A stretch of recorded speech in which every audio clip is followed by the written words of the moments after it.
Dave in London. Sandra Bullock, Simon, does nothing for me. I can't bring myself to feel anything for the characters she portrays. A plank of wood would do better sometimes. However, in exchange for seeing Nanny McPhee Part 2 with me, which I really wanted to see, my girlfriend, who doesn't do kids' films, wants me to watch The Blind Side. Will I survive, and is it a fair deal?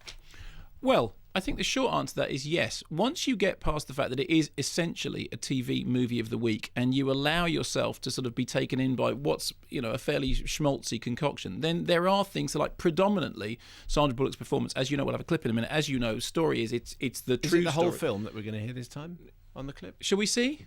Okay, here is Sandra Bullock's Leanne Tui explaining what The Blind Side is. And you know what? If we go past the point when you're bored with it, let's just cut it off, okay? Okay, fair. Okay, here we go. Now, y'all would guess that more often than not, the highest paid player on an NFL team is a quarterback. And you'd be right. But what you probably don't know is that more often than not, the second highest paid player is, thanks to Lawrence Taylor, a left tackle.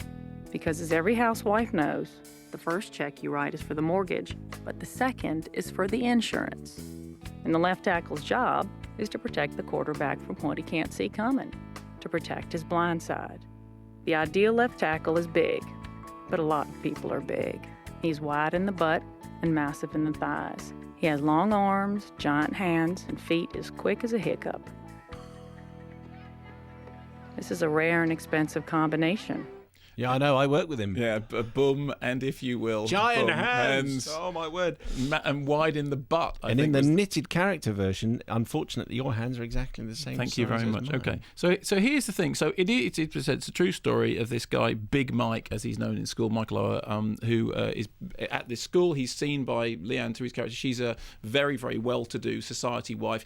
She sees him outside the school, realizes that he's not being looked after by anybody, effectively takes him into her home and gives him the family that he doesn't have, and then develops him as a football player. I should say, incidentally, as I always say when we do this, I know nothing about the sport in question. I mean, nothing about sport in general, but no matter how many movies I see about American sports, I still don't understand them. I mean, I saw the Nelson Mandela movie, and I understood what was going on despite knowing nothing about rugby, but I've never understood the football thing. But essentially, she then gets him to have confidence in himself, to become the athlete that he can be, and he then becomes very successful. He is then sought after by universities who want him to go there in order that he may play. And this is a recurrent plot motif in American movies. You've got a sporting character who wants to go to university, but in order to do it, he has to get their grades up. They have what do they call that? They've always got SAT scores or whatever, and he's got a 3.2 grade average. I never know what it always sounds like astroscience, but you have to basically do astroscience. That's a term? Thank you. No, of course it's not. No, but look, if James Cameron's going to make a movie based around the acquisition of unobtainium, I can have astroscience, right? So he has to get his grade point average up enough, and these universities are all courting him. Now, here's the thing. Firstly, I think from Bullock's point of view, I think her performance is really terrific. I think this is her Erin Brockovich, and I think she is doing more than just simply doing a caricature. I believed in her performance. I believed in her character. Funnily enough, because you know that the story is essentially true, although obviously with any true story there's a level of invention, but I did believe in her character on screen, knowing I've never heard of the real story before, I never heard of the guy before, don't follow sport, but I believed in her character, which is kind of the thing that matters. The second thing is that despite the fact that it is a TV movie of the week and one of those sort of inspirational things in which, in a world of blah, he blah blah blah blah, you know all that's coming and that's fine. But once you allow yourself to go with it because of the in that Sandra Bullock's character gives you, you kind of go, okay, well, I understand the convention. It's going to be this movie and this thing. But there are a couple of curveballs in it. One of them is something which is flagged up at the beginning and then happens towards the end, which is the suggestion that, in fact, Sandra Bullock's character's motives are not entirely good, that maybe what she's done is brought this kid into her home in order, effectively, to turn him into a great sportsman who she can then farm into the university of her choice. And in fact, the whole thing is framed within this device of him having to say, look, I want to go to this university, not because she wants me to go to it, but because I want to go to it. And I think the movie is actually quite intelligently open-ended about exactly what her motives are, because like any great movie, this is the problem I always bring up with Schindler's List. The problem is whenever anything is clarified in those kind of motives, you remember the bit at the end of Schindler's List when he says, if I'd sold this pin I could have saved 20 more people. Actually, the interesting thing about that story is, were his motives good, or were his motives actually self-serving? That I find interesting. I think there is a bit of that, not a massive amount of it, but there is a bit of that in The Blind Side. There are some irritating things about it. The guy who plays the precocious kid is very annoying, but never ever blame child actors for being annoying. That'll be to do with the way that the thing is written and the way the thing is directed. Might just be because they're kids. What? Our kids are annoying. No, but he's not annoying in a real kid way. In He's a annoying, Disney way. No, in that way that precocious kids on screen who don't behave like any real kid in the real world. Yeah, like the kind of Barney the Dinosaur kids. They're lovely, aren't they?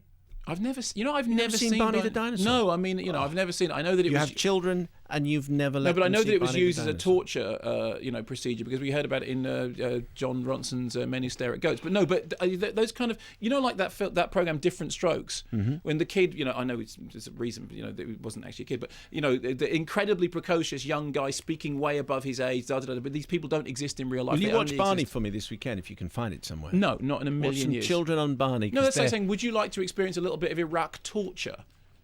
That's what they not actually like that. It is. That's what they used it for. They put prisoners in cells and played them the theme from Barney the Dinosaur. That was the one, nugget that was gleaned from The Men Who Stare at Goats. That Barney the Dinosaur's theme tune was in fact used to torture prisoners of war. Of the many things held against people like Donald Rumsfeld, I don't think that's the worst thing that. No, it's not the worst thing, but it's the one thing. Can I then wrap up Blindside? So.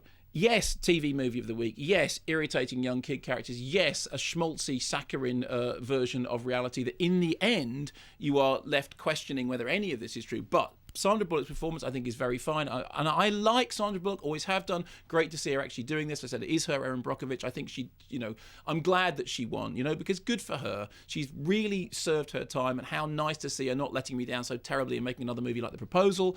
I think that the movie is more ambiguous about her motives than perhaps you would think initially. It's not just a, hey, isn't it great? Why don't we all love each other? Because that's going to work out. It does have a very funny line. Why don't we just love each other? No, that's anyway? fine. Well, we do love each other. What is so funny about Peace, Love and Understanding, as Nick Lowe asked so pertinently back in the 1970s when he was working with Brinsley Schwartz? Nothing's funny about it. And there is one very funny line in which the husband says, who would have thought that we would adopt a black boy before getting to know a Democrat? So I mean, I think it's funnier than I expected it, and there were a couple of occasions when I found myself welling up